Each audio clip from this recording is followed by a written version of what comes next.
Good morning mga bossing, mga idol. Alas 6 po ng umaga. Maaga akong magising kasi trabaho tayo ngayon. Pero bago yan, papakita muna ako sa inyo kasi mayroong naging problema sa isa sa ating mga sisiw. Ito mga boss.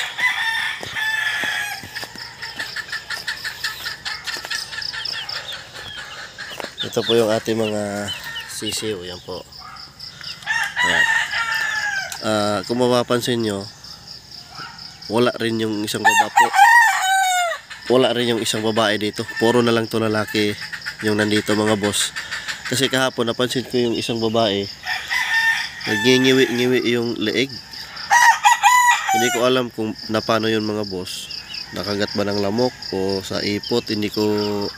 Kasi wala kasi ako kahapon mga boss kasi meron na tayong trabaho.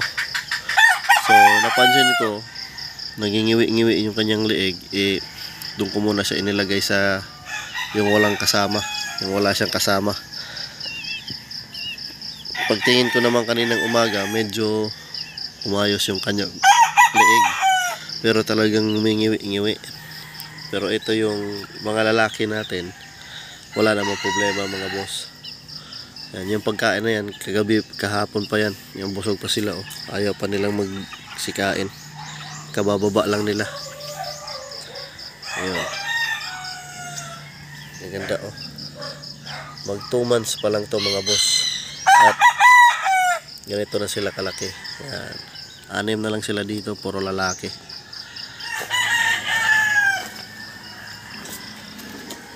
Ito mga boss, yung ating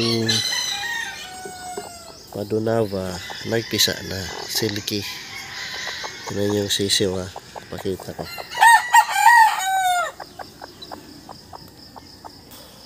Yun. Hindi pa natin tutukoy kung silky o Padunava. Pero makikita natin to pag laki konti. Silky siguro to. Silky. Yung inilagay nating itlog na 5 piraso, napisa ko lahat. Kukunin natin, ililipat natin doon sa kanilang bagong bahay. Ayan po, kasama yung nanay.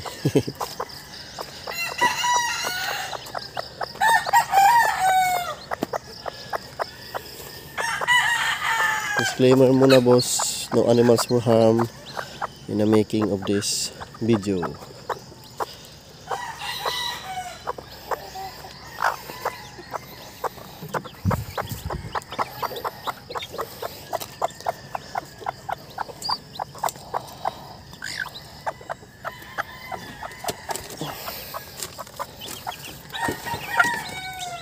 Ito naman po yung mga anak ko, yung nanay. Cute. Ito silky to mga boss. May brown.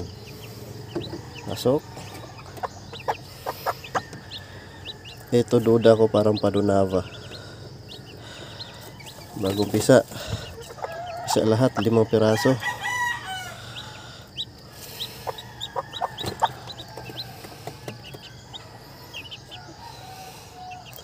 Bali yung dalawang silky pala natin mga boss na medyo malaki-laki na is may nakabili na po. So sold na yun. Ito bago. Ayan, oh.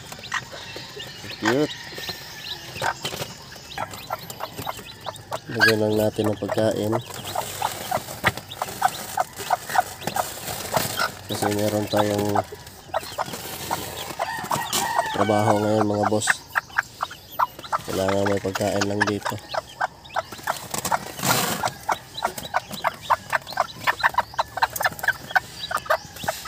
Yun, oh. Medyo madilim pa kasi, kaya ganyan siya mga boss. So yan na. Meron akong susubukan dito na gamot mga boss. Ito po, Vetracin Ultima.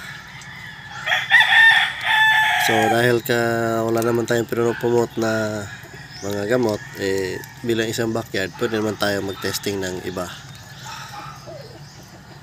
So ito, nagamit ito ng aking pinsan at ng aking airpot. Napakaganda daw gamitin, lalong-lalo na sa mga may sipon.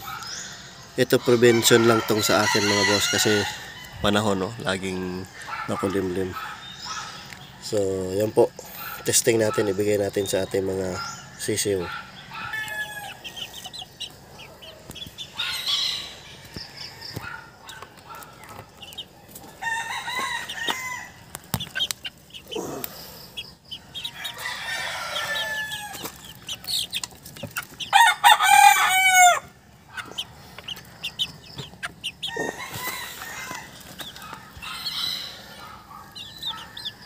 Testing lang yan mga boss. Pag okay naman yung labas, hindi sila sipunin, pwede naman natin yung gamitin. Bitracin Ultima yung pangalan ng gamot. Ito prevention ng mga boss, kasi tinayo yung langit yun, mag-alas 7 na pero parang uulan. So kailangan natin ng extra protection sa mga sisiw. So yun lang po boss, maraming salamat. Thank you.